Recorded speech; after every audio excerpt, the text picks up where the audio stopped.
హైదరాబాద్లోని మెట్రో స్టేషన్లు వాటి సమీపంలో ఉన్న సౌకర్యాలను మెట్రో అదనపు ఎండీ అజిత్ రెడ్డి పరిశీలించారు. బేగంపేట స్టేషన్ నుంచి రాయదుర్గం స్టేషన్ వరకు మెట్రోలో ప్రయాణించారు. బేగంపేట్, అమీర్పేట్, రాయదుర్గం మెట్రో స్టేషన్ల ప్లాట్ఫామ్స్, కాంకోర్సులను చెకింగ్ చేశారు.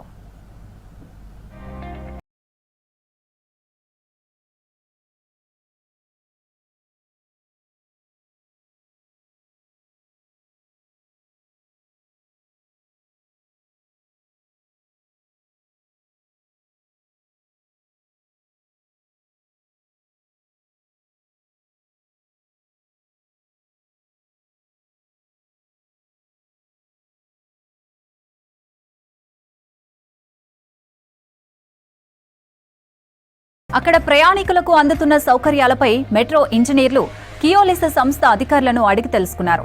పార్కింగ్ స్థలాల వినియోగాన్ని మరింత సమర్థవంతంగా చేపట్టాలని సూచించారు. బేగంపేట్, అమీర్పేట్, రాయదుర్గం స్టేషన్ల పరిధిలో పార్కింగ్లను సందర్శించి వాటిని ఇంకా మెరుగుపరచాలన్నారు. పిల్లర్ల మధ్య సెంట్రల్ మెరీడియస్ నిర్వహణ ఇంకా మెరుగుపడాలని సూచించారు. స్వచ్ఛత, పనుల నాణ్యతలో రాజీ పడవద్దని అధికారులను ఆదేశించారు.